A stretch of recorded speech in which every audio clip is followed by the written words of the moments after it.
Welcome to Kamala's fantasy. இன்றைக்கி நம்ம பார்க்க போகிற பதிவு என்னன்னு நீங்கள் பார்த்தீங்கன்னா, சனி மகா பிரதோஷம்.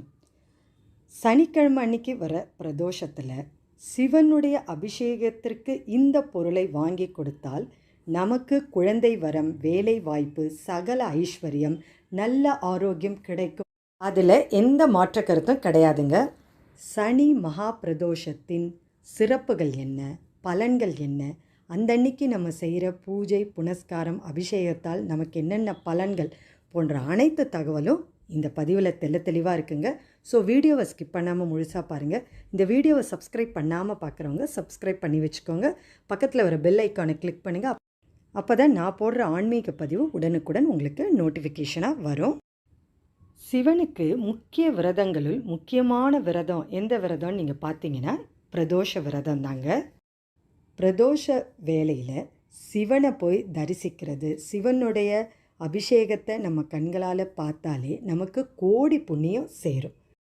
ஒரு சனி பிரதோஷம் அன்று நீங்கள் சிவாலயம் சென்று சிவனை தரிசித்தால் 5 வருடங்கள் தினமும் சென்று வந்த புண்ணியம் கண்டிப்பாக நமக்கு கிடைக்குங்க. அந்த அளவு சக்தி வாய்ந்தது சனிக்கிழமை வர பிரதோஷ நாள் தாங்க. அன்றைய தினத்தில் வில்வ இலை கொண்டு அர்ச்சனை செய்வது என்பது மிக மிக சிறப்பு வாய்ந்ததுங்க.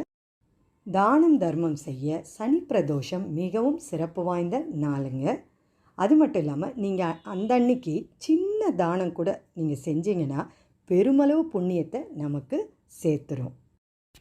பக்தர்கள் வேண்டியதை வேண்டியபடி நிறைவேற்றி தரக்கூடிய சிவபெருமானுக்கு உகந்த பிரதோஷ விரதம் நாம் மேற்கொண்டால் திருமணம் கைகூடி வரும், வறுமை நம்மை விட்டு நீங்கும், நோய்கள் அனைத்தும் விலகும், எடுத்த காரியங்கள் அனைத்திலும் வெற்றி உண்டாகும். பிரதோஷ வேளையில் சிவனுக்கு பண்ணுற அபிஷேகத்தை நம் கண்களால் பார்த்தாலே போதும், நம்முடைய கஷ்டங்கள், துன்பங்கள் அனைத்தும் விலகிடும். சிவனுக்கு எந்தெந்த அபிஷேக பொருள் வாங்கி கொடுத்தா நமக்கு என்ன பலன்கள் கிடைக்கும் அப்படின்றது இப்போ நம்ம பார்க்கலாங்க. நீங்கள் வீட்டில் லிங்கம் வச்சுருந்தா வீட்லேயே இந்த பொருளால் நீங்கள் அபிஷேகம் பண்ணலாம். சிவாலயம் கோயிலுக்கு கூட நீங்கள் போய் இந்த அபிஷேக பொருளை வாங்கி கொடுக்கலாங்க. நீங்கள் வீட்டில் லிங்கத்துக்கு அபிஷேகம் செய்கிறீங்க அப்படின்னா பிரதோஷ நேரம், அதாவது மாலை 4:30லேருந்து 6 மணிக்குள்ளே இந்த பொருளால் நீங்கள் லிங்கத்துக்கு அபிஷேகம் செஞ்சு பூஜையை செஞ்சீங்கன்னா ரொம்ப ரொம்ப சிறப்புங்க. அப்படி இல்லைன்னா கோயிலில் அதே 4:30லேருந்து 6 மணிங்க சிவன் ஆலயத்திற்கு போய் நீங்கள் இந்த அபிஷேக பொருளை பிரதோஷ வேலையில் கொடுத்து நீங்கள் அதை கண் குளிர சிவனை தரிசனம் பண்ணால் கோடி புண்ணியம் உங்களுக்கு வந்து சேருங்க. இப்போ எந்தெந்த பொருளால் நமக்கு என்னென்ன பலன்கள் கிடைக்கும் அப்படின்றத இப்போ நம்ம வரிசையாக பார்க்கலாங்க. சிவபெருமானுக்கு தயிரால் அபிஷேகம் செஞ்சோன்னா குழந்தை வரம் நமக்கு கிட்டுங்க. சந்தனத்தால் நீங்கள் அபிஷேகம் செஞ்சீங்கன்னா அதிர்ஷ்டமும் ஆரோக்கியமும் பெருகும்.